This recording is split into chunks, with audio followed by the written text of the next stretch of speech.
Welcome to the Trading Sliders Podcast.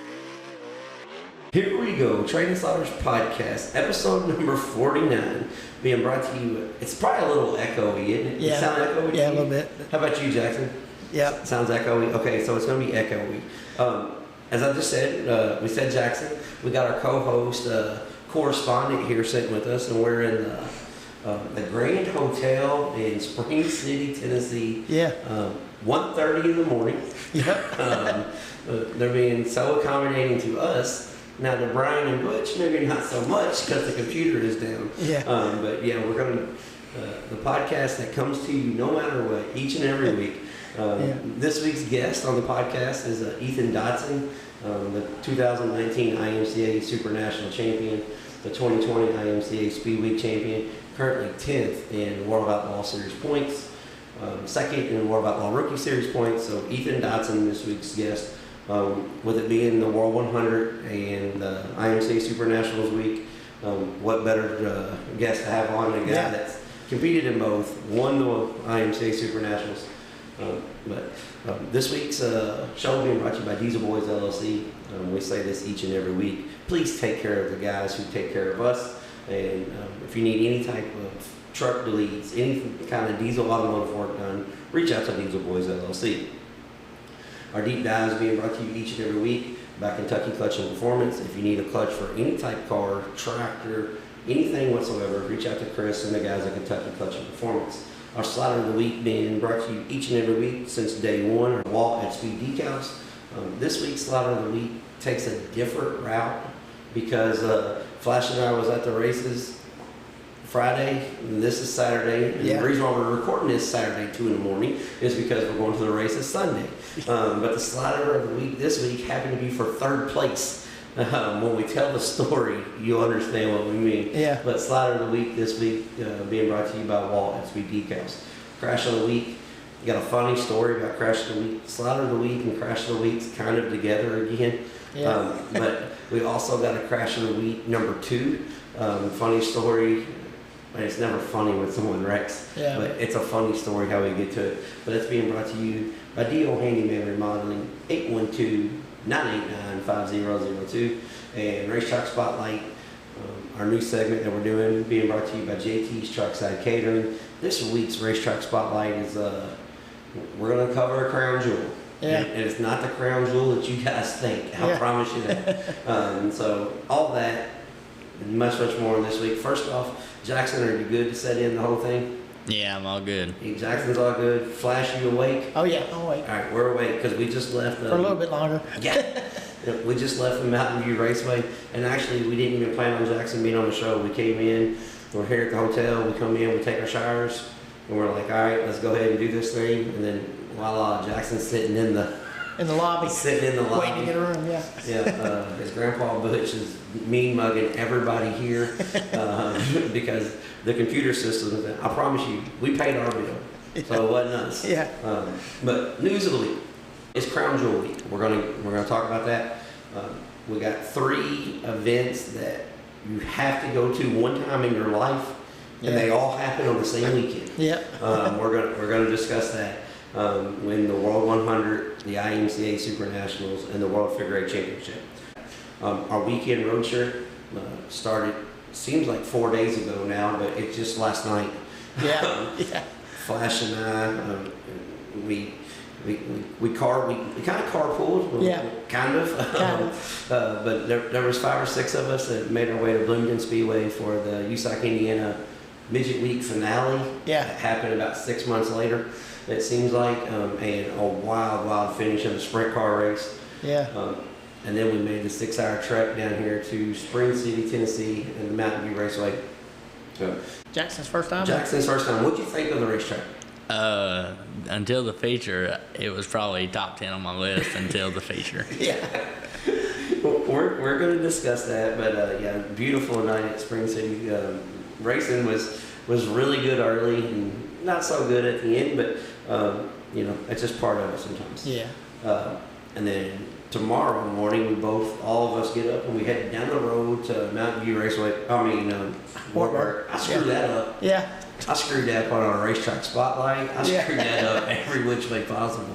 But we're going to head down the road to the Wartburg Speedway. And Real Deal returns. Yeah. That's where we're going to start. The Real Deal makes his return, and a pretty good return for the first time being in the car in a long time. And then late model racing in East Tennessee, I think it's going to be okay. I could be wrong, but Yeah. I mean, there's 4 tracks running tonight, and every one of them had at least 40 late models there. The Real Deal, Don O'Neill makes his return in the Masterbuilt House Car. Quick time in his group. Yeah. Won the heat. Started on the pole of the feature. Ended up running 7th. Yeah. And he lost to some guy named Devin Gilpin. Yeah. So it's first off, Don O'Neill's back. Yeah. I don't know for how long. Yeah. I don't know for how many other tracks. Hopefully he gets to stay in the car for a little while. Maybe they get the thing lined out. Well, Because that's a whole new car for them guys. That's the new unlimited car, I think they call it. the new design, I think, is going to be really good for Masterbuilt Right. in general. Yeah. Because there for a while, Masterbuilt decided that they weren't really going to mess with a whole lot of race cars. Yeah. But I think the new design is going to be good, and I think having Don O'Neill in the car is a good thing because there's not many guys going to drive a car harder than that. So you'll find out if the parts are going to hold up. Yeah. I don't think Masterbuilt's still really looking to get on the really large map completely because they're more geared towards the regional guys anymore than what they used to be, I believe. They're just trying to keep the regional, keep something going for the regional guys. Yeah, and Jackson, you're young, so you don't remember Don O'Neill in his heyday, do you? No, Yeah. I don't. See, you don't know, like, I know your style and I know what you like. You would have been a huge Don O'Neill fan. Like, I seen Don O'Neill spin out on lap 62 of the Jackson 100 leading it, go to the tail, and still won. yeah, yeah, So it was pretty awesome. yeah, but That was but one of the better races I've seen. Don O'Neill is one of the regional racers that competed against the national guys way before Oh, yeah. anybody else. I mean, he just absolutely he was born in the wrong era. Yeah. If Don O'Neill was, Hudson O'Neill's age, Yeah. and had the opportunities that Hudson has right now, it would be crazy. Yeah. I mean, You'd be talking about him like Bobby Pierce or Ricky Thornton. yeah. I mean, and it's- you could not sell enough shirts. Yeah. Because Don O'Neill's probably sold more T-shirts than anybody on a regional level. Yeah. But that's a positive. Yeah. I'm glad to see those guys get back out there though. And Jackson, being a family member of car owners and car builders, it's always good when we got somebody else in the game, isn't it? Yeah, it is. It's definitely good to have somebody else for sure. So Jackson don't want Longhorns winning everything. No. Well, it's good to have competition anyway Yeah. because, man, it just makes guys work harder. Yeah. So moving on now, late models in East Tennessee. First off, we spent the evening at probably one of the most beautiful racetracks in the country. Yeah. Hold on, Jackson. This is going to be a little personal, but it's kind of the way it is. Did you have to go to the bathroom tonight? Yeah, one time. You had to chuck up deuces? No, just number one. Oh, okay. Did you go to the front stretch or in the pits? I went to the front stretch and I got in there and that air conditioner hit me and I stayed in there for about 15 minutes. Yeah. That air conditioned bathroom's awesome, isn't it? It was sweet. Yeah, it's one of the few racetracks, dirt short tracks in the country that has air conditioned bathrooms. And something that's really cool about this place is it's like a mini Bristol. Yeah. When I say mini, it's not a quarter mile. It's listed a quarter mile. It's a fifth mile. Yeah. I mean, if it's a quarter mile, it's on the outside of the track, like outside of the wall. Right. Yeah. But it's banked like probably 28, 30 degrees. probably 30 degrees in the it's- turns. Yeah. It's probably 18 to 20 down the straightaway. Yeah. Yeah, it's pretty awesome. Did you notice though that it goes uphill Yeah. on the front stretch and downhill, Yeah. or maybe that's just where we were standing? Yeah. No, you're right. Yeah, I think it does. Yeah. You're right. Yeah. So if you can get them both going downhill, Yeah. it'd be really good. Yeah. Yeah. It would be really, really good. But Smoky Mountain Raceway had, now listen to these car counts. 604 late models, 26. Limited steel block late models, 25. Sportsman late models, 16. Dang. That's at Smoky Mountain. Yeah. Right down the road, less than 2 hours. We're an hour and 40 minutes. Yeah. Mountain View, They had 15 late models and 17 late model sportsmen. Right up the road to Volunteer, 27 super late models and 26 late model sportsmen. Yeah. So just in this area, I mean, everybody's right here on a Saturday night, and we have over 150, 200 late models racing. Yeah, that's pretty cool. Like we talk about in Indiana, sprint car racing is going to be okay. I think late model racing is going to be okay in this little pocket. Yeah. Did you see how many cartwheels won tonight? No, I didn't. But I seen the number 31 in the sportsman, but I didn't know if the other one won the late model race. Well, no, he got big. He ran second. But right up the road, cartwheel won. Yeah. And I don't know, there's like 400 of them. Yeah. That family tree, I hate to be there Thanksgiving. You get to cook a lot of food, but yeah. So, late model racing is doing good here in East Tennessee. Our past guest is kind of a segment that we're doing. Yeah. It'll be brought to you by Bandit Race Cars this time. Yeah. So, the Bandit Race Cars past guest of the weekend. First, we'll start off with Bandit Race Cars. Yeah. Barber won his heat race tonight and ran second. Jackson thinks it's the end of the world. I mean, they ran second, man. But good run by Brian Barber. Man, that was his first time here, though, so got to cut him a little slack. Yeah. He did it. How mad was you at your dad at the end of the race, or were you just good? Nah, I mean, I wasn't that mad because it was literally one lane right around the bottom, and he did set up to run the top, so I won't be mad at him. Okay. Hey, but the top was there, but the bottom was there better. Yeah. It wasn't like latched up rubber. Right, It yeah. just had too much moisture on the bottom, and the middle was slick, and the top was too far away around. Yeah. So just needed a little bit of, just slow the bottom down just a little bit, and we would have been in for a treat tonight. Right. Heat races were phenomenal. Oh, yeah. But back to past guests. Vic Hill picked up the Southern All-Star Super Late Model win over the Osho Jimmy Owens, started 6th, and Vic Hill decided, I prepped the racetrack, hell, I'm just racing it this weekend. Yeah. I think so there was 27 Super Late Models, Southern All-Star Super Late Models, and Vic Hill drove to the win. It's good to see Vic Hill still getting it done. Cole Followay picked up a $10,000 win modified race at Fairbury. Yeah. I haven't seen that yet, obviously, because we just left the racetrack. But Cole Followay doing Cole Followay things still. It's now that we got Jackson on, we can talk about this a little bit. Yeah. Because Cole Followay is one of those guys that's always been good in the slick, but now he's starting to figure out the rough. He's starting to figure out the cushions. He's starting to figure out the moisture. Is he made your top 5 in the country yet, Jackson? He is top 5 modified driver in the country for sure. He's not the best yet, but he is top 5 for sure, in my opinion. Yeah, the reason why I had to ask this because me and Jackson was playing PlayStation one night, and we went back and forth for 40 minutes, and Tanya yelled from there and goes, "Hey, you need to shut up." I was telling him, well, name me somebody that's better, and he named me like 5. And then I would give him the stats for that of this year. He goes, well, that don't mean nothing. I said, how the hell are you going to argue? He said, that doesn't mean nothing. I mean, we're arguing about stats. Cole Followay took the win. And somebody near and dear to our heart, Jeff Watson, took the modified win at Rockcastle tonight with a broken hand. Oh, man. Yeah, was it Snapchat or Instagram? Jay Watt is the dude that's on every social media platform. Yeah.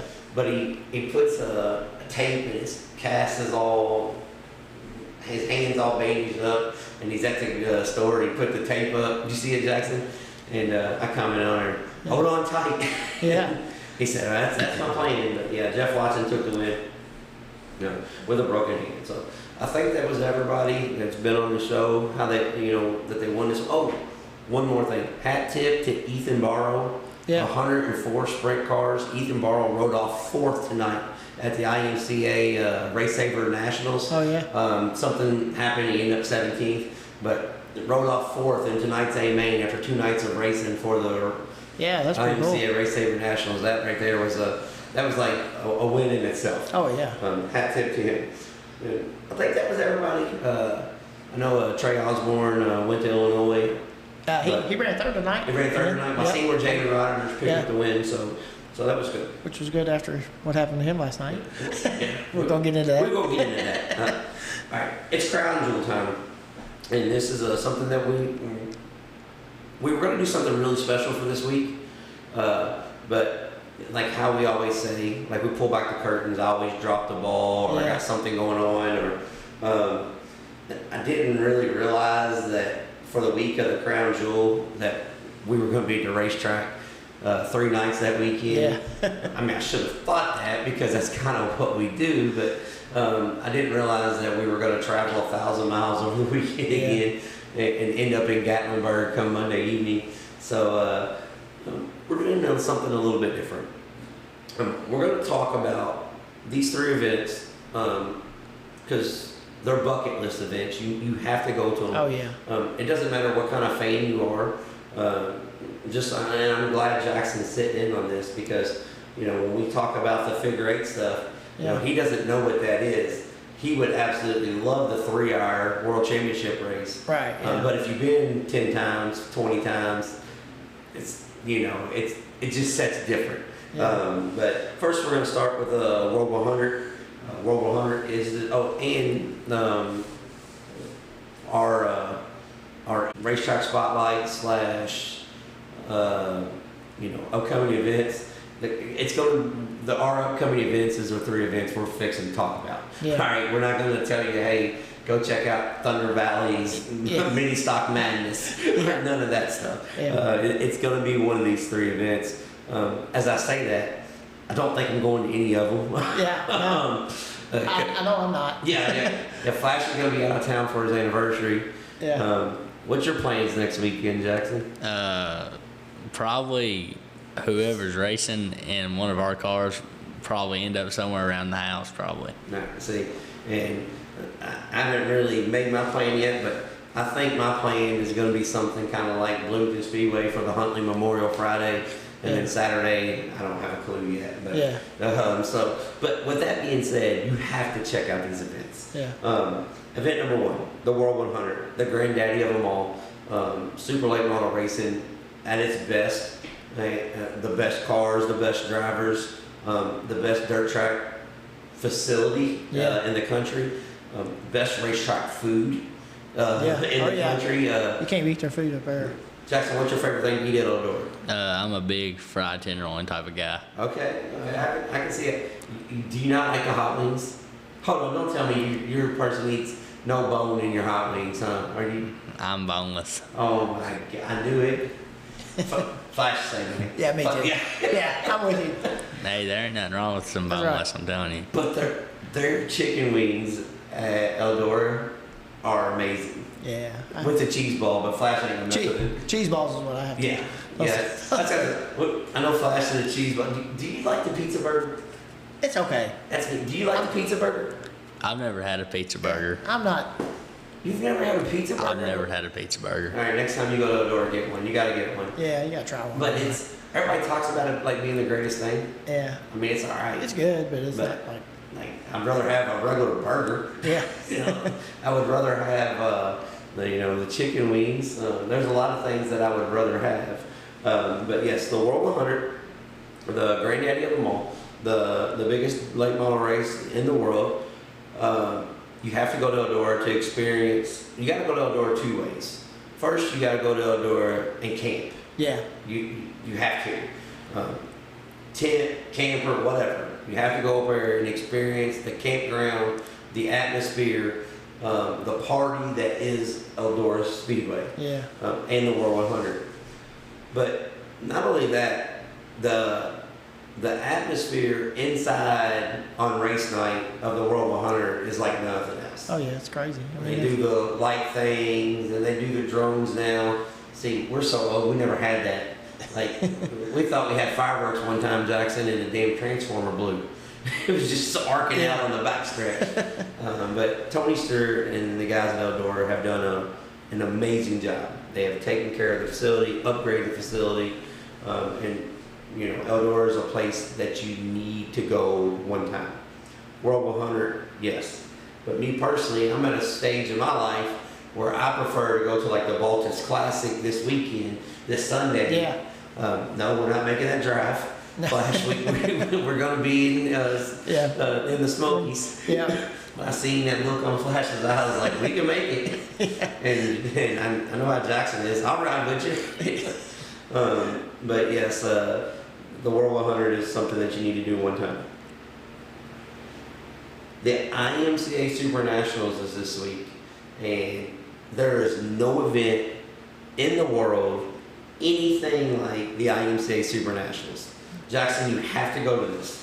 This has to be, you need to talk your dad into you guys going to this, just 1 year. 1,156 cars pre-entered.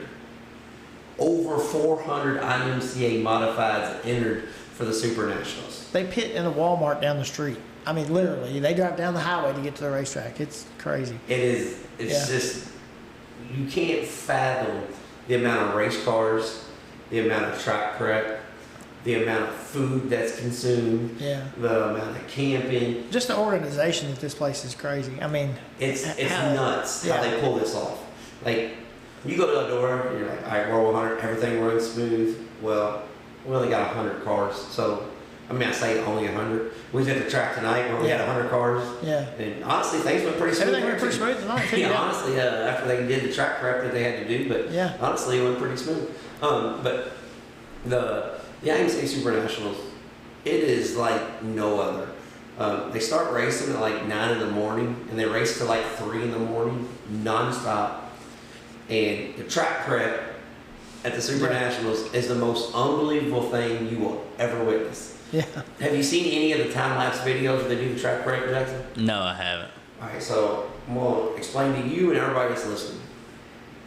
They bring out 3 tractors in the front, and they got the lay-lays like at Hobstock, turn them over. And they got 3 tractors that got these tire packers, and they go all the way across the racetrack. But guess what's in front of them? The 3 water trucks. Yeah. And guess what? 3 is the common number. They make 3 laps, and the complete track is reworked, and it's time for the next race. And guess what? Guess how many minutes it takes? Not that many. I just set you up, boy. 3? 3. Okay. All right. Then they run 10 heat races and do it again. Yeah. So you don't gotta wonder when track prep is. You already know. You'll have 70, 80, 90, 100 heat races in one day. Yeah. But you guys have to go to IMCA Super Nationals. And this week's Racetrack Spotlight, being brought to you by JT's Trackside and Catering, is the Boone Speedway, the community of Boone, Iowa. Yeah. The IMCA Super Nationals. And I always, knocking stuff over. Yeah. I always give you something to eat during our Racetrack Spotlight. But I'm just going to tell you, the IMCA Super Nationals, you're eating at Casey's. Yeah. There's a Casey's on both ends of the race, like literally. There's in parking lot A and parking lot B, there's 2 Casey's. So you're running back and forth, and you're eating pizza from Casey's, and there's tons of food at the racetrack. But it's a and there's a whistle stop there too. Like there's a whistle stop. What you call it? Odora. Yeah. I mean, if it's still there, but it was a really good breakfast place. That's where we ate every morning. One negative though to the IMCA Super Nationals, hotels. Like we came a block here. Yeah. No hotels in Boone, Iowa. At all. You gotta drive about an hour to get a room, but that's part of it. But the camping there is phenomenal too. Yeah. They camp out. But Racetrack Spotlight though, brought to you by JT's Trackside Catering. It's a 3rd mile high bank, that good black dirt. And you can race from top to bottom, slide jobs. Coolest thing about the racetrack though, they got catwalks in the turns and down the backstretch. And then they got this new set of monster bleachers, they call them. Flash, he's not setting in those. They're outside of 1 and 2, and they're like 37,000 stories tall. Yeah. But the good thing about it, if you go up there in the monster bleachers, you can get a cool picture of all the cars in the pits, the campground, and Walmart. Which people that's listening to this don't say, why you want a picture of Walmart? Yeah. Because there's about 400 race cars and trailers in Walmart's parking lot. But the IMCA Super Nationals is a must go. And then last and certainly not least, the World Figure Eight Championship, or as it's called in the city of Louisville, the 3-hour. Yeah. But it's the World Championship Figure Eight. This event, if you've never been to a figure eight race, this is like none other. It's super late models on dirt with wings. Have you seen the wings super late models where they do the outlaw shows? Yeah, I've seen them. Okay, well that's what these cars are, and they run on a 5th mile, all paved, every no grass. Now you come off the corner and you go 5 wide at the intersection, crisscross applesauce. But if you're follow us on the Dirt World and you want to get out and see an event that's just different than any other event that you'll ever go to. It's the World Championship Figure Eight race. Now this is an event that's kind of lost some over the years. There was years where there was 100 cars at this event. Cool thing about this event in Jackson, every time a car leaves the racetrack, guess what they do? Put another one on. Put another one on? They're called alternates. But the guy that went in the pits gets to come back out too. Oh, really? So it's the only race in the world that starts 28 and could end, and they have before, ended with 38 cars, 40 on the track. Yeah. So there's been 60 cars on the track before. Yeah, one time I think 63 was the most they had on a 5th mile track. I think 63 cars on that track will use just that. No possible way. Running figure eight. Yeah. Is that the race Pawpaw won? Yes. Okay. Yeah, that's it. That's the race that Pawpaw won, the World Figure Eight Championship. And we're talking about Rance Harmon. Yeah. Hold on a second. Oh gosh, but yes, Rance Harmon won that race. But it's something that's really neat. Now they're averaging about 40-ish cars, 45, but still plenty for the first 30 minutes of the race. Yeah, it's phenomenal. It's phenomenal. After that, it kind of is what it is. But when we say the first 30 minutes, this is a 3-hour endurance race. They start the clock, and whoever has the most laps at the end of 3 hours is the winner. And I have seen a guy finish the race not on the track and should have been the winner. Yeah. I've seen that when, as you say, Pawpaw won. Chris at Kentucky Clutch kind of won too, but they kind of took it away. One of the very cool facts about this race is one of the first times I went, which was a long time ago. I don't remember exactly how long, but the guys used to actually make up extra tie rods and tape them to their car and tape the wrenches to the car. They would get out on the backstretch and change the tie rods when they broke a tie rod, so they didn't have to come in the pits. Because you do break a bunch of tie rods. Yeah, because the tires are in the ground. Yeah, they got marker tires, but now they're not even tires. Yeah. Now they're, they actually do got new tires now. Yeah. But before they just had these concrete slabs.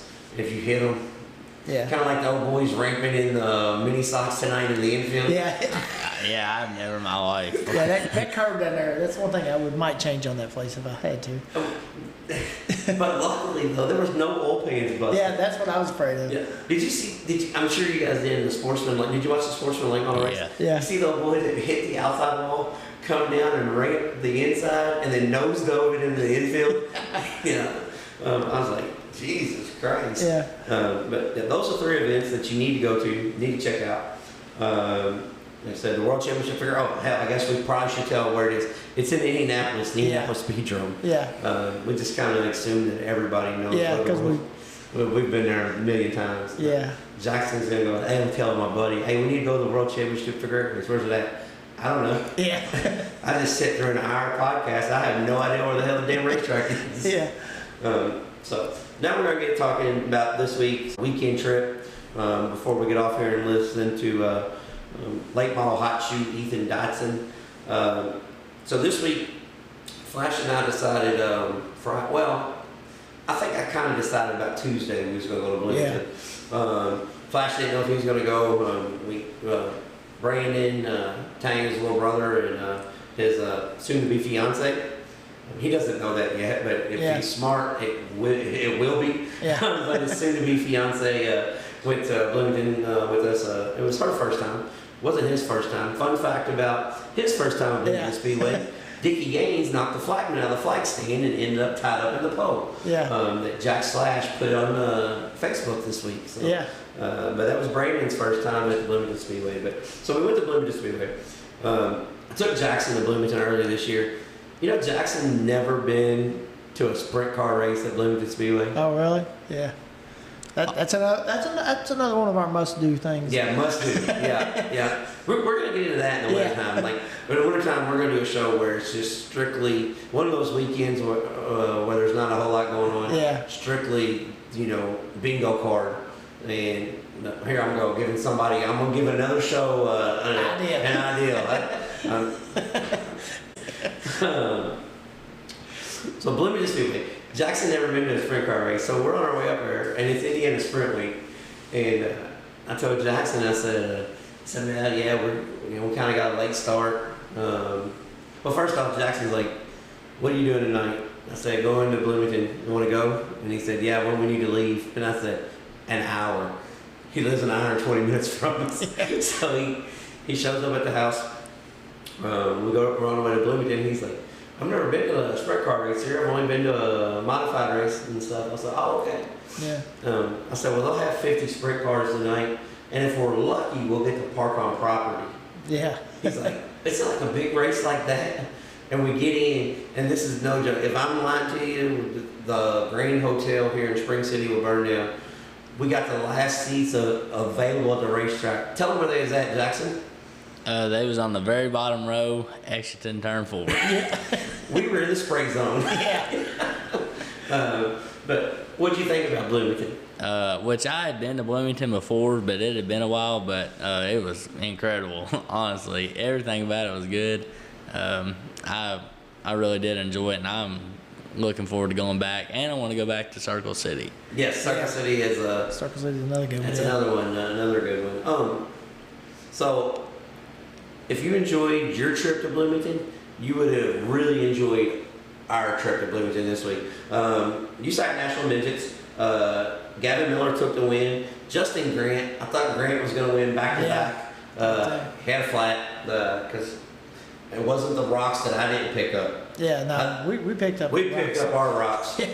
Justin Grant had his flat coming off turn 2, and we concentrated in the middle of the back stretch to turn 1 all the way around. Yeah. We got 3 or 4 great. So the dude that was, I think the dude with the moonshine missed a few rocks. That's what I think happened. And Justin Grant got a flat. But before anybody shits on Bloomington Speedway, that is another place that's doing absolutely tremendous work. Just absolutely love that racetrack. Oh yeah. That is one of those places that the day that, and I hope I'm not alive for this, but the day that Bloomington Speedway closes is the day that I'm gonna, if I'm alive, I may go into depression. Yeah. It means that much to me. I absolutely love that racetrack. But Gavin Miller took the midget win, but the midget was not the show. Did you see the highlights on Float? I didn't. Oh my God! How would I have somebody on the show to even watch the damn highlights? Yeah. I mean, you had a 4-hour ride down here, man. You didn't look at Facebook not one time. I was college football today. I was busy on that. Oh my God! Watching Kentucky score 8 points. That was pretty pitiful. Yeah, sure. We'll talk about that, Jackson. So sprint car feature, okay? Jaden Rogers, absolute throttle dumper. When I say absolute throttle dumper, I mean like he doesn't even need a spring on his throttle. No. Just put it on the floor to keep your foot from moving up and down. Leave it there, yeah. Just absolutely. I don't think I've seen a guy run the top that hard at Bloomington Speedway since Brian Clausen. Yeah. I mean, he was just absolutely driving the piss out of this thing. And we say on here a lot of times, and Kurt said the line at the racetrack, the traffic giveth and the traffic taketh away. Rogers had about 6-8 car lead. Well, first off, Rogers started 6th. Yeah. He started 6th and got to the lead. Impressive enough. He's ripping the top. Jordan Kitzer started 8th or 9th. Yeah. And was huggy pole in the bottom. He was pulling the Jackson Barber at the Grant Park video game line, coming right on the bottom, not getting up. Me, I'm on the Jada Rogers line. I'm ripping the top, banging the cushion. So Kinzer steadily start making ground. Rogers gets screwed up and they catch this one lap car and Rogers kind of gooses up. Kinzer goes by. But 5 laps to go? Yeah, 5 to go. 5 to go, we'll say. Somewhere around there. Don't quote me.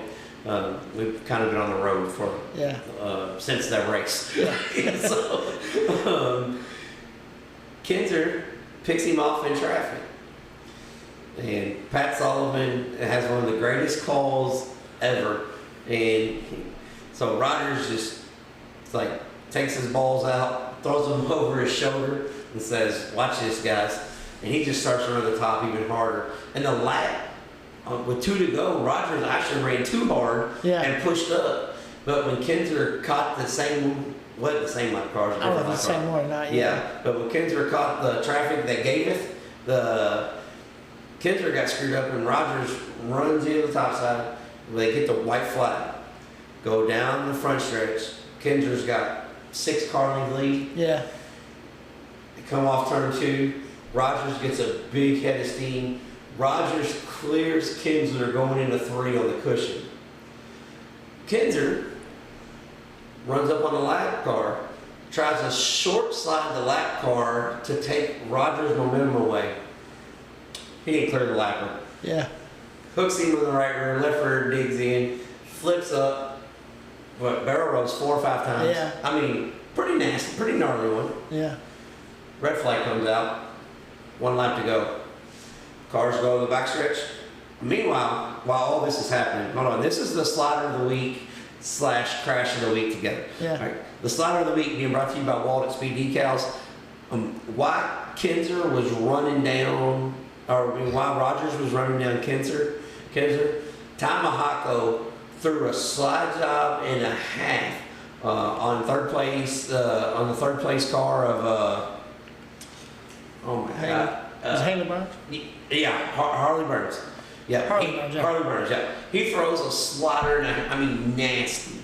Little did he know that was going to be the winning move of the race. That was going to be the Bandit race car's winning move of the race. Right? He throws a slider. So now that I set that up, I kind of forgot that part. It is 2 a.m. Yeah. So I kind of may have forgot that. So they, as Rogers crashes, or Kinzer crashes, red flag comes out. The dude that was drinking the moonshine in turns 1 and 2 left that same rock that got Justin Grant. Rogers had a flat tire and they went to push the cars back off. Tamahako starts on the pole and wins the race. Yep. So, slider of the race by Walden Speed Decals is Tamahako. Crash of the week number 1 was Jordan Kinzer ramping the lap car and getting upside down. So overall, trip to Bloomington Speedway was great. Superstock race was good. Yeah. Hayden Gruber. Yeah. Learned from, I think it's cousin or uncle. I don't know. He learned from Derek Gruber. He went to the top and tried to check out and didn't quite check out, but Hobbs had a run on him there at the end, but it was a good race. Really good race. It was a really good race. But crash of the week number 2. So did you watch the high limits sprint cars at Douglas County Dirt Track on Monday? No. Was your flow broke? Dude, chemistry's been hard, man. So you're struggling in chemistry, huh? Bad struggling. Yeah. Oh, you think Dad's... Oh, hold on a second. Jackson's going to get to drive his first ever laps this week at Brownstown in the modified. Yeah, I'd like to be there for that. Yeah. We're gonna talk about that. I'm gonna come back to this. We can't break the news just yet. We'll talk about it. So I just told everybody. No, we'll go more into depth, later in this. All right. Well, how excited are you? I'm thrilled. How nervous are you? I'm not. I'm sure I will be when it actually is happening, but got my suit on the other day, got the helmet on. I'm ready for it. Could you get the helmet off? Oh yeah. With that big ass hand, I mean, I know head's getting big. It was tight, but I got it. So you're going to Brownstown. You're going to make some laps. What's the plan for next year? Are you going to start racing? Is Mom going to let that happen, or what? I mean, Mom likes me to do this. She wants me to stick to announcing whatever I want to do, but we'll see. I mean, Dad says next year is probably it for him, so we'll see. I don't know for sure, but Wednesday might tell the tale of what's going to happen. Yeah. So if you do good, all is well. If he does bad, I might have to reach out to my buddies at Flow. I know a few guys that maybe will get you an internship for the summer. Yeah. I do know a few guys. My fat ass is too old for an internship, but I know some guys that would love to have you on tour. But all right, because we jump around a lot. But back to the Douglas County dirt track that you guys didn't watch. All right. You'll still appreciate the story. So we're sitting there on the couch. So Tanya and I sitting on the couch, and they're pushing the cars off for the heat race, and Tanya goes, Brendan Crouch from Lubbock, Texas. She goes, I need to buy some of his shirts because, that's where she was born, in Lubbock, Texas. And me, kind of being a smart ass maybe, said, yeah, I probably wouldn't do that because if there's going to be a caution, it's going to be him. She's like, why are you always a hater? And I said, I'm not always a hater. All right? Well, guess what? Went down turn one, he biked up, bicycled, flipped into the catch fence, come down. She goes, you just jinxed him. So now it's my fault that Brendan Crouch does what Brendan Crouch does every race. But funny. So crash of the week, number 2 was because Tanya put the jinx on him, the witch's spell, and said it was my damn fault. So that was funny. All right. So that was basically what we went on. We're on night number 2 of the Trading Sliders weekend race trip. Night number 1 for the Cumberland Plateau Modified Series. Tonight at Mountain View Raceway, cover your ears, Jackson. Colton Profit took the win over Brian Barber and Jacob Hall. Jacob Hall had a good run, took the points lead over Adam Ogle. I tell you who else had a good run. It was David Clark. Yes. Man, he was hooked on the bottom for a little while. On that one restart, I bet he passed 4 or 5 cars there. Well, see, Clark, he always lives in the gray area a little bit. He was actually racing on the pavement a little bit. He was putting the left rear up. And the left front up on the curb. He was getting up on the curb. So, shout out to Jesse Lowe and everybody at Mountain View Raceway because just this week, Jesse he's had the racetrack in tip-top shape. It's been slick to a curb, and speaking of the curb, we had like a 17-inch curb tonight. So it's been really good, but I think the track took a little bit of rubber in the middle a few weeks ago, so he was going to turn it over, drag some dirt down, move the dirt around, and he watches the weather app about like me. He opened the racetrack up, and they got like 3 inches of rain. And I mean, the track was a mess. He actually had to cancel last Saturday's races because they had to borrow a grader to get the track back together. So we're going to give them a pass on this one because it wasn't for the lack of effort. I mean, they went out, rode it in, got the choppiness. It could have been really, really rough. They got that fixed. So it wasn't rough. But overall, the crew, everyone up in the booth, my man C Squared, Silas Carter, he's your age, Jackson, and he's up there doing the announcing all night. Overall, really good trip. I'm a fan of Mountain View Raceway. I hope it's here for years to come. Because you know how racetracks are. There's always a lot of rumors, and this is a place that's had rumors over the years. But it was an absolute dump, and it's been turned into one of the nicest short tracks in the country. If you're looking for a blueprint of you want to build a badass racetrack that's really fast, that's it. Come get the paperwork because this is the blueprint. But said, what'd you think of your trip to Mountain View, Jackson? I've seen video from this year ever since the Lowe guy, Jesse Lowe. I know he used to race Great Lake models, and I was really excited, and it met my expectations for sure. Early, absolutely. Early, it was like Brownstown. I'm like, not Brownstown because Brownstown's totally different, but I feel like when you go to Brownstown, everybody's dragging the right rear quarter panel across the top. Yeah. And I seen everybody go in, drag the right rear quarter panel. I thought, oh, I'm going to like this place. Yeah. And I really liked it. And if the bottom was slick, the race would have been amazing. But the bottom had so much moisture that. Yeah. It just happens sometimes. Yeah. It just happens. It's just the way it is sometimes. Yeah. But the heat races were absolutely great. Yeah. If Clayton Miller didn't blow a motor, I'm not sure who was going to win that one. Yeah. That was a really good one. Yeah, it was the heat races were phenomenal, and like I said, it wasn't for the lack of effort. They did a damn good job. So I'm a fan of Mountain View. It's one of those places that gets a bad rep because it is a little rough on equipment sometimes, but that's because you're going 100 mile an hour on a 5th mile racetrack. Yeah. When shit happens, guess what? It happens fast. Yeah, it happens fast. So we're gonna make our trip to Wartburg tomorrow. You've been to Wartburg, haven't you, Jackson? I've been to Wartburg one time. See, but you've been to the old Wartburg. Yeah, this is new Wartburg. You haven't been to the new Wartburg. That's right. Flash hasn't been to Wartburg at all. I've never been there. Never been to Wartburg? Nope. So Jackson, you want to tell him about the pits, or you want me to tell him about the pits? I'm gonna be honest. This is kind of a little bit funny, and I still tomorrow I'm not even gonna know what's going on when we get there.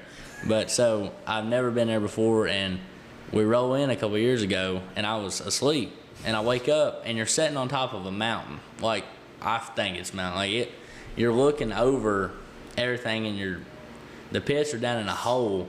And I looked at my dad and I said, "Where are we at?" Like, I mean, I was beyond. Like, it was crazy, but I like Wartburg. Yeah, and I'm excited for tomorrow. Yeah, Wartburg race is good. They've got some red clay, so it's a little bit faster because it was crummy dirt. It was kind of like Lawrenceburg dirt. Basically, Yeah. it was kind of like Lawrenceburg.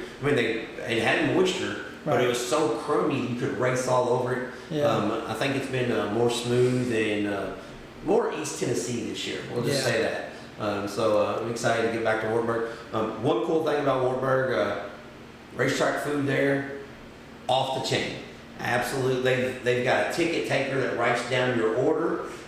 It's like going to one of these small drive-in hubs. Oh, yeah. I mean, they make your burger. They get your toppings right there. The chili cheese dogs are amazing. But the food at Wartburg is incredible. They got the thick fried bologna, the real thick fried bologna. Yeah. But it's a good racetrack. One cool thing, Jackson, he don't do cool stuff, but if you're in the Wartburg area, they have like 4 waterfalls that you need to check out, like 2 miles from the racetrack. Yeah. It's pretty cool. So, Cool. but that's what we're gonna do. We're gonna hop off here. You guys enjoy this week's deep dive by Ethan Dotson. It's time for the Trading Sliders Deep Dives presented by Kentucky Clutch and Performance. Here we go, ladies and gentlemen. On this week's Trading Slider Deep Dive, we have the young man out of Bakersfield, California, Ethan Dotson. Thank you for coming on, Ethan. No problem. Thanks for having me. First off, Bakersfield, California, now living in South Carolina. How in the world does that even happen? Meeting a lot of people on the way, I guess, and just the racing world is crazy how it turns out. You know what I mean? You just meet people and come a little further and a little further and a little further is kind of how it happened for me. So, well, first off, when you say you're from Bakersfield, California, I've been through Bakersfield. Are you from like the hood Bakersfield or the good side of Bakersfield? I'm from it's called Greenfield. Okay. Outside, kind of a farm. Okay. Oh, you're from, okay. You could just say you're from the good part of Bakersfield then.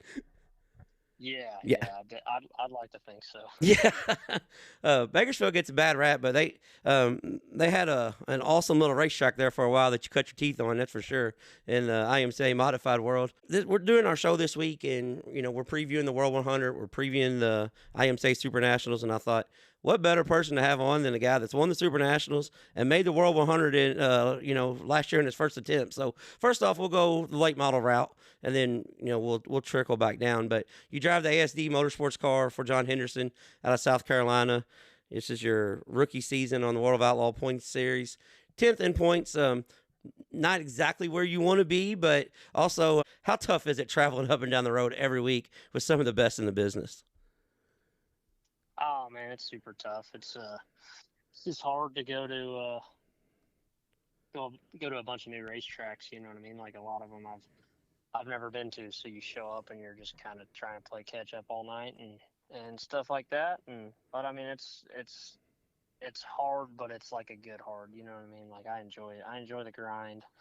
I enjoy the going up and down the road and getting my teeth kicked in, because it's just gonna make it all better once I can get it all turned around and just run up front more consistent. So Well, you're a guy. You said you going up and down the road, get your teeth kicked in, but you're also a guy that came to the Midwest and kicked some teeth in yourself when you was in your comfort zone in the modified. So you understand both sides of it. You understand the growing pains, and then once you get to, once you accomplish what you want to accomplish, then going forwards, it makes the journey worth it. for sure, for sure. Cheers, World 100. You made the World 100. Was that your first try or your second trip there? First time to the world. Okay, that's what I thought. And I think I went to the Dream before that, Yeah. so I was there one other time. But Eldora is a totally different beast. You don't have nothing like that out on the West Coast, do you? no, nothing even close. Yeah. So you made the World 100 in your first trip. You got 100 cars there, and you make the World. That's got to be satisfying, in itself. Is that when you guys decided, hey, we're gonna, attempt this, go out on the road full time, or was your mind already made up, and the World 100 was just a bonus? Yeah, no, we planned on doing this whenever I started driving for them in June. Just try to get all the pieces put together and be prepared. But yeah, no, I mean, it was cool to make the race, but I'd be lying if I said that I was satisfied. You know what I mean? I want to run up front and be in contention to win the race, or I mean, making it is just a part of it. Yeah, that's part of the journey. One of the videos circulating around the internet, with your nephew telling you, he just gave you the most simplest advice: just don't suck and don't wreck. How many likes and clicks and comments do you get on that? Because I still see that today, and people are always saying, "Man, that right there is just adorable." But I'm thinking, for a guy that races for a living, and at some point he might be like, "Okay, thank you, I appreciate that." Yeah, no, it's super cool. He's got a lot of personality in him, so it's fun to have a nephew like that, and yeah, he don't hold back none. If I suck, he ain't scared to tell me. So Well, that's good. We all need somebody like that in our life. yeah, for sure. But yep, no, it was cool. It was I'm glad that I think I had a GoPro on, so it was running. So I'm glad that we were able to capture that moment. Honestly, just cool to go back and look at, and hopefully in a couple of years, and he gets a little bigger and he starts racing something, then I'm gonna do the same thing to him and show him a video and remind him that it ain't that easy. Yeah, like, hey, Ned, you don't suck now, okay? Speaking of family, you particularly, I mean, you just primarily live on the road, basically. I know you've got a place in South Carolina, but you live on the road. How often does your family get to travel with you, or is it just something that you do? You're on the road and you just got to come back home when you can? Because I mean, you guys, especially in the summer months, you're racing 5 nights a week. Yeah, honestly, I don't get to see him much, but I think they're going to come to the World actually next week, so that'll be cool. My sister and nephew and my mom and stuff will be out there. So, but yeah, other than that, just kind of I live. If we have like some, I don't know, a week off or something, and we don't have much work to do in the shop, then I'll catch me a flight to California and try to spend some time with them. But other than that, I mean, they come to a few races here and there, but it's kind of hard for them to come out, and you know what I mean, we're traveling and grinding. So, but they come when they can, and I try to go home as much as I can. Yeah. So growing up in California, racing all the bull rings, first off, how in the world does a kid that grew up in California not race sprint cars? How did you venture to modifieds and not sprint cars, first off? So just kind of where I grew up, like in the Bakersfield area, sprint cars were like, they didn't really run them at my local track. They they kind of ran them up north a couple hours. So, and my dad wasn't really big in traveling and racing, so we just kind of raced what was around the house, and modifieds were there, and late models kind of died out about the time I started racing, so didn't really have the option to run those. And then sprint cars, my dad just didn't really know nothing about them and didn't really know anybody with them, so it was never really an option. I like them a lot, and they're super cool, but just the modified was kind of the option, and my dad never really wanted, his goal was never for me to pursue racing as a career, you know what I mean? It was more of just a hobby to do after work and stuff. But so I just I fell in love with it at a young age, and just I was ate up with it and just couldn't get enough of it, and just wanted to do it as much as I could. So I just tried to, I worked and raced and just really liked racing more than I liked anything else. Well, don't we all?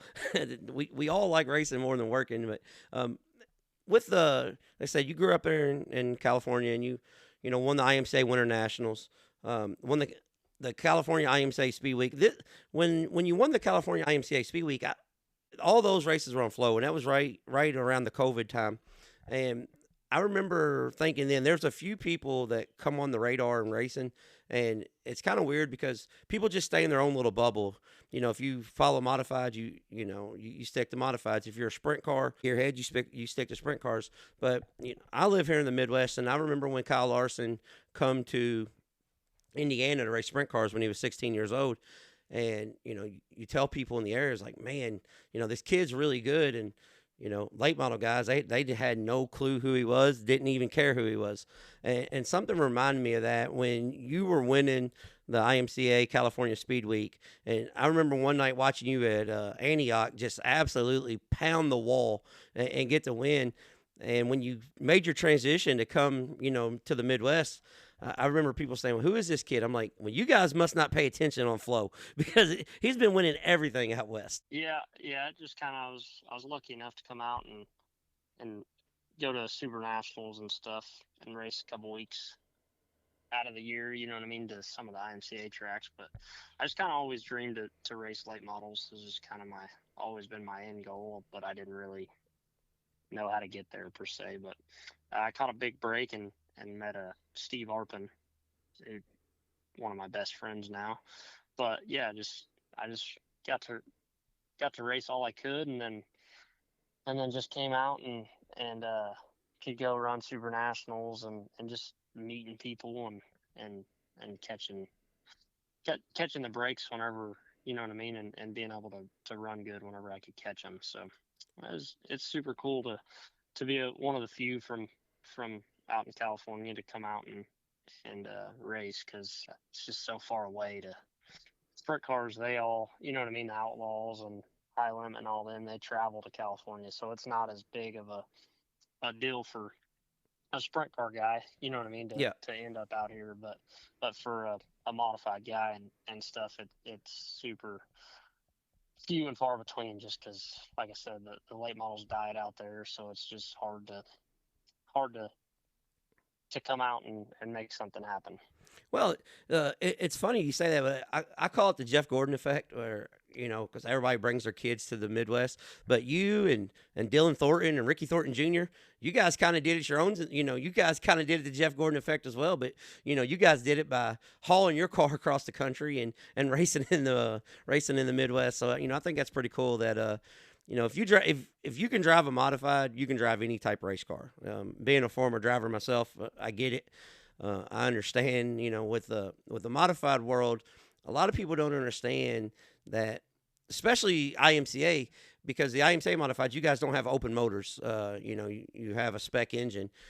So, you learn your momentum base there. And then when you come to the Midwest and, you say you hooked up with Steve Arpin, Arpin is a guy that if you succeed in a modified, he'll make sure you get in a late model, because modified's where his heart is.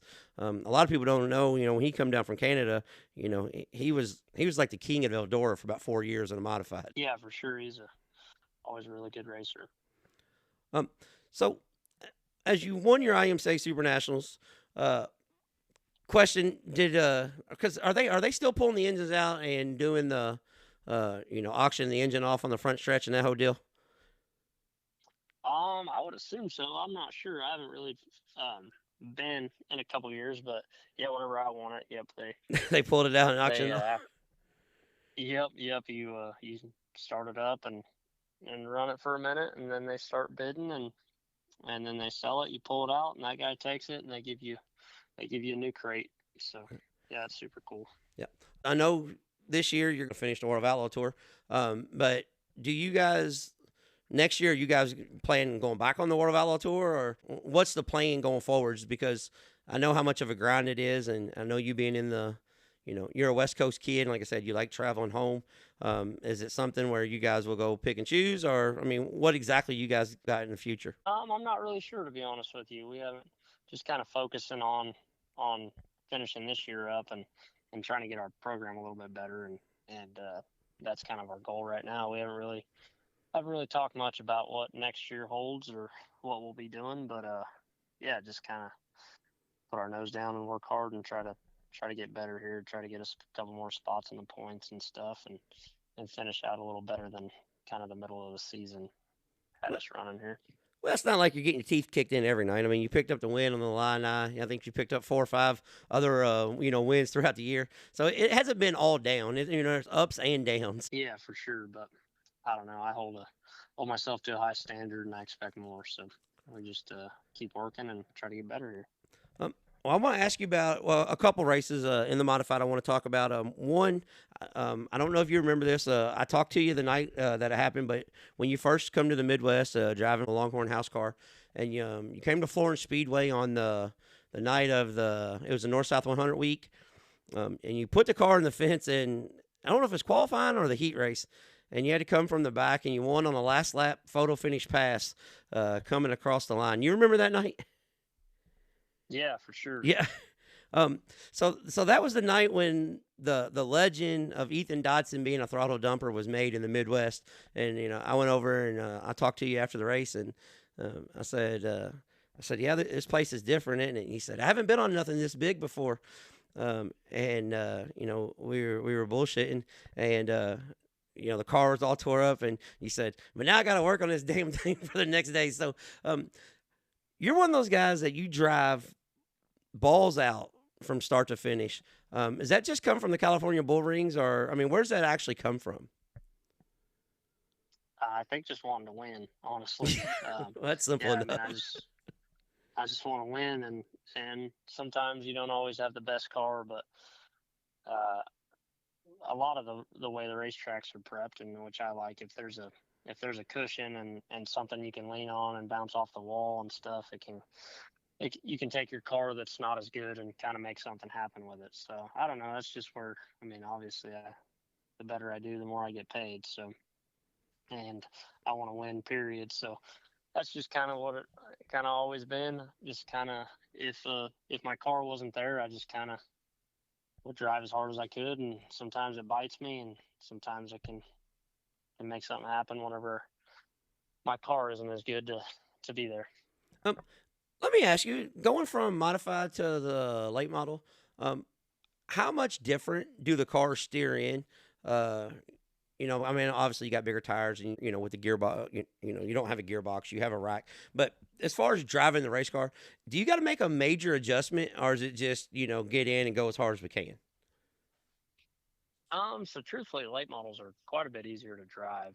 Just having a big tire and all the downforce on the nose, they turn a lot better than a mod does. But yeah, I mean, they're just kind of getting it. You know what I mean? A lot of it was, I've raced for people, but I've never really raced full time for people. So that was probably the hardest thing for me, is just like getting a ride and then going, you know what I mean? I raced for Steve here and there and whatnot. And it was kind of, I did it with him, but I kind of did everything on my own, worked on the car and just seeked help whenever I needed it. And just this stuff, having, you know what I mean? All these teams have 2 or 3 crew guys that you got to work with and communicate with. And that was probably the hardest thing for me. Like a lot of times I knew what I needed and I could do it, but communicating it was hard. So just making that transition and the cars and everything was just kind of tough for me. But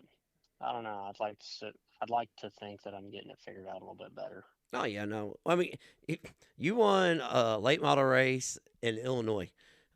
You'll be just fine. You're getting it figured out. That's one of the toughest regional places in the world to win. With the regional guys, and when the World of Outlaws, Lucas, it don't matter who it is, comes to Illinois. Usually it's Illinois guys that are going to be in the top 5, and you pulled off a feat in Illinois, so you'll be just fine.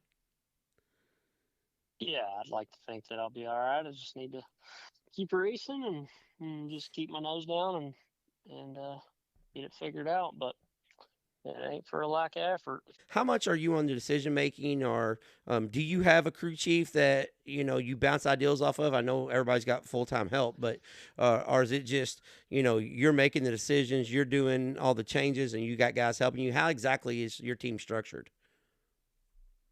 So I started here, and Tyler Brashears was on the road as a crew chief, and then for this year he decided to stay back and just kind of work in the shop and spend time with his family. So then I got RC Whitwell, so he was my crew chief, and then he decided he wanted to go race. So then now I'm the crew chief and make all the decisions, and I got 2 guys that go with me. But yeah, we're looking for somebody, but just kind of waiting and holding off until we can find the right fit.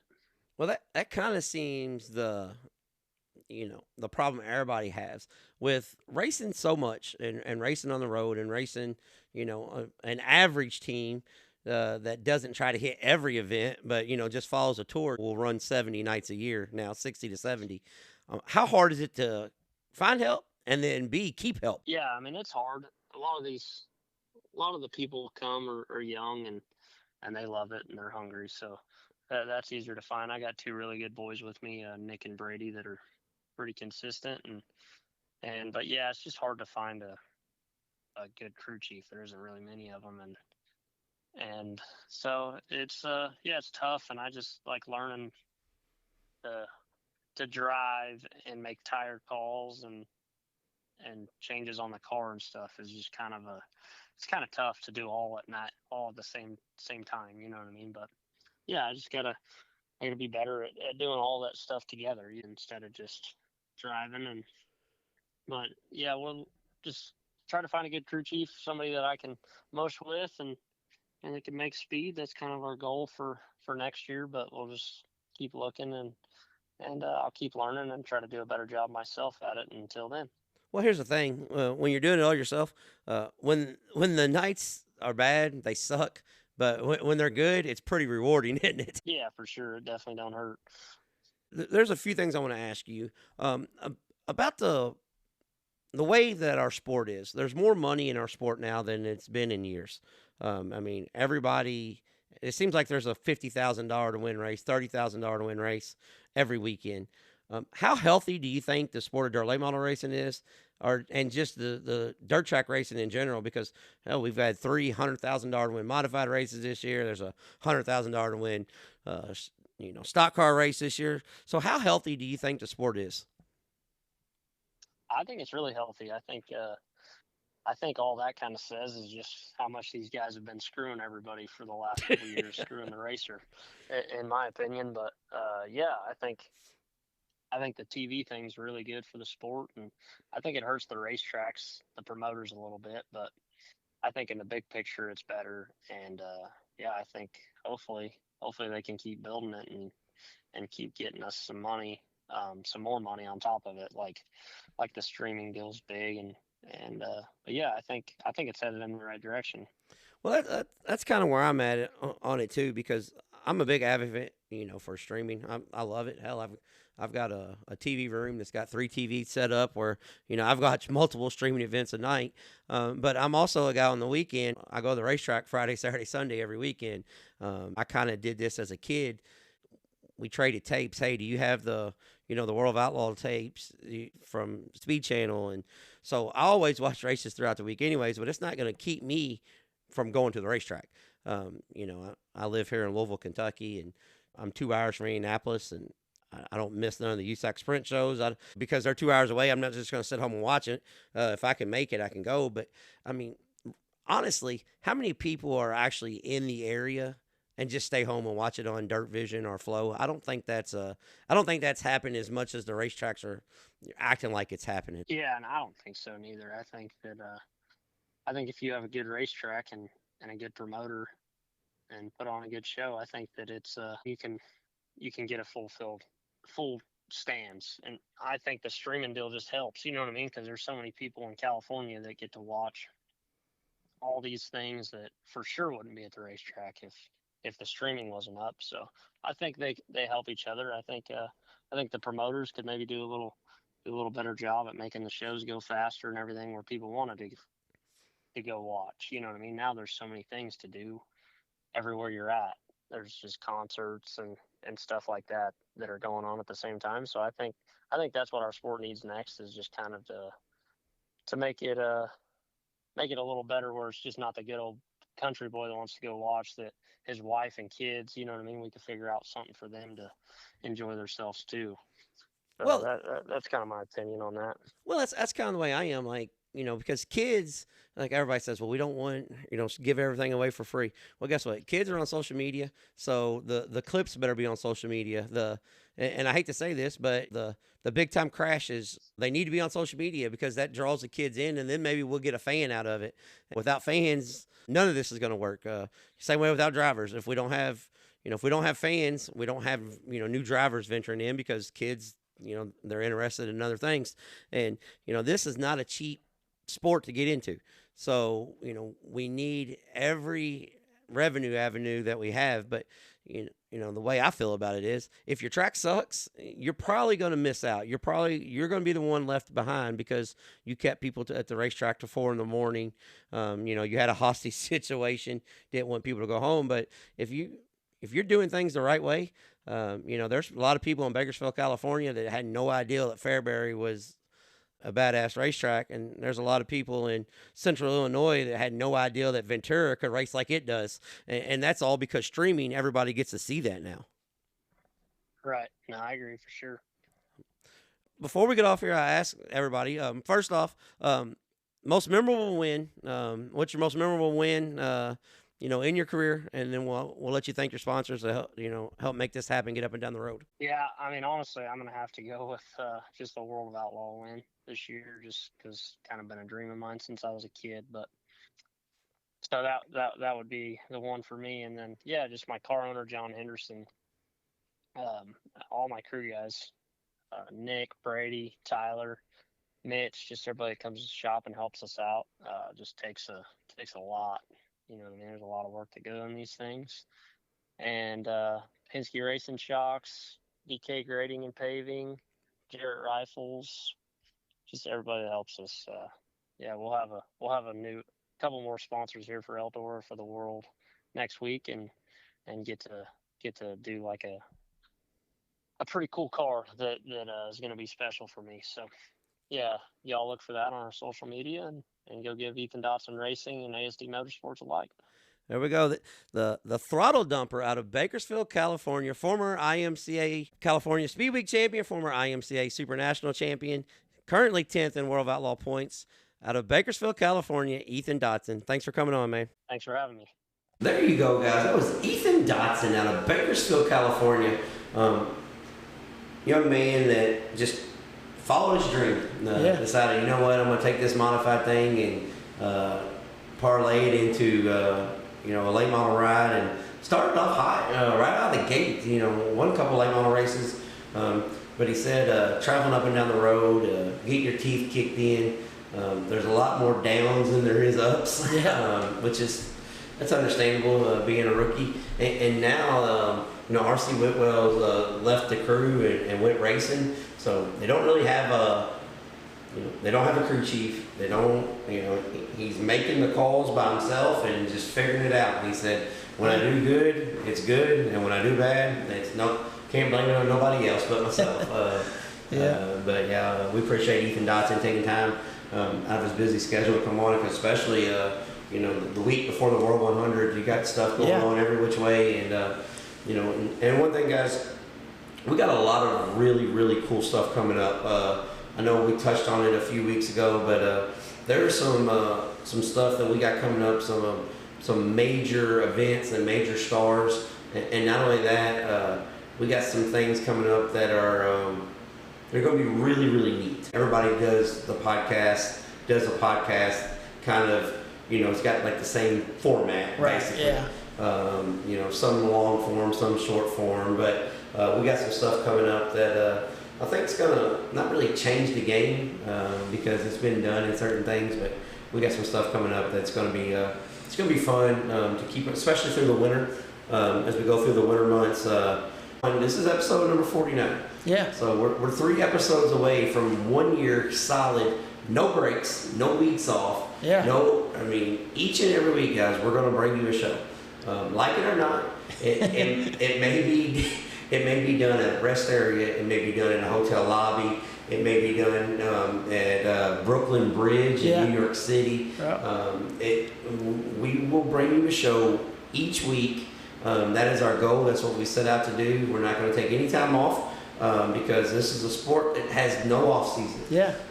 And if there's always something to talk about in the racing, right? Yeah, there's always something to talk about. Hell, like next week we could just cover Jackson making laps at Brownstown. Yeah. There's always stuff to cover, but we appreciate you guys each and every week hanging out with us, and we tell everybody word of mouth is the best form of advertisement. And Flash, guess what? I forgot to put it in the opening again. Yeah, well, they're used to it by now. Yeah.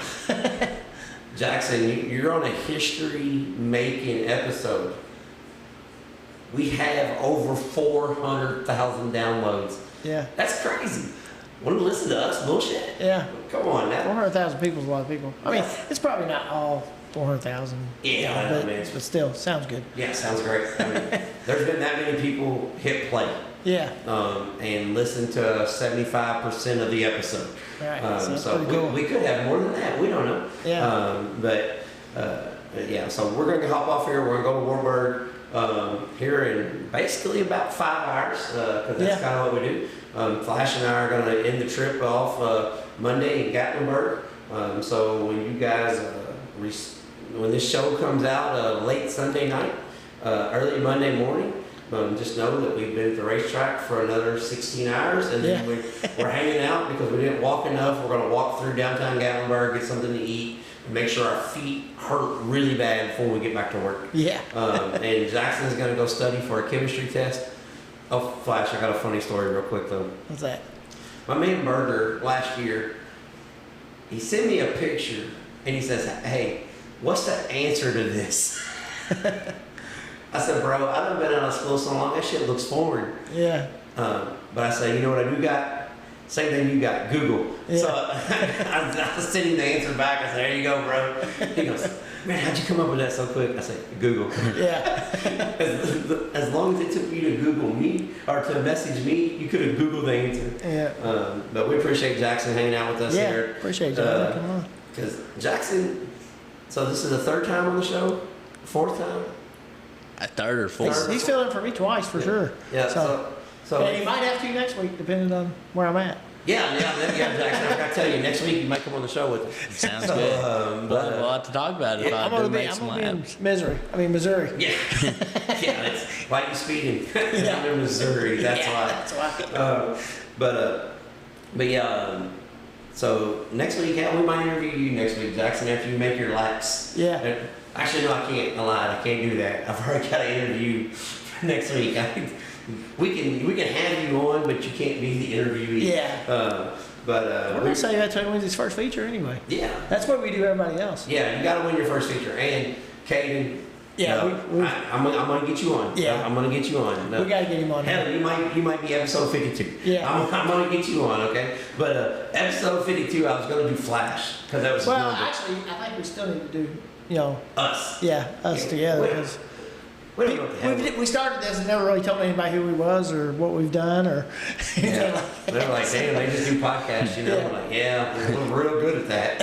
So, but yeah, we appreciate everybody hanging out with us each and every week, and like I said, we'll be here every Monday, and we hope you are too. Yeah. For the people that's listened to every episode, like Dylan Kalin, Chase Swampford, John Dole and his son. Yeah. the Drew Ottman, Yeah. who's working in North Carolina, who listens every week and sends stuff in. And even if you've listened just one time, we greatly appreciate it. And tell somebody about us, because even if this is your first time and you don't really like us, that's fine. Somebody else might. Yeah. And if they don't like us, even screw them too. Yeah. And Even if you don't like us, you might like some of the people we had on. yeah, we've had some great interviews. And go back. And that's another thing. If you're new to the show, you don't have to listen to the whole show. We don't care about downloads, likes, or none of that. But go back and listen to the interviews that you haven't heard. Yeah. Especially if you're listening on Spotify, it's got the chapters. It's easy to skip through, because you don't have to listen to the race results because it's a year old now. Yeah. But the interviews are still cool as hell. So, you got anything, Jackson, before we get off here? No, I'm just ready for Wartburg tomorrow. Just Yeah. ready to go racing, huh? I'm ready. This is Jackson Summer Nationals. Well, I'm ready to go to bed. Yeah, Flash is ready to go to bed. I'm gonna be kind of honest with you. I'm hungry as hell again. Yeah. It's about time for Well, it's probably breakfast. because we're sitting in here in the actual kitchen for the hotel and all this food around, but Yeah. nothing we can eat yet. And I've been thinking about firing that damn waffle maker up. That's what I've been thinking about doing. Yeah. But until next time, we'll be training sliders.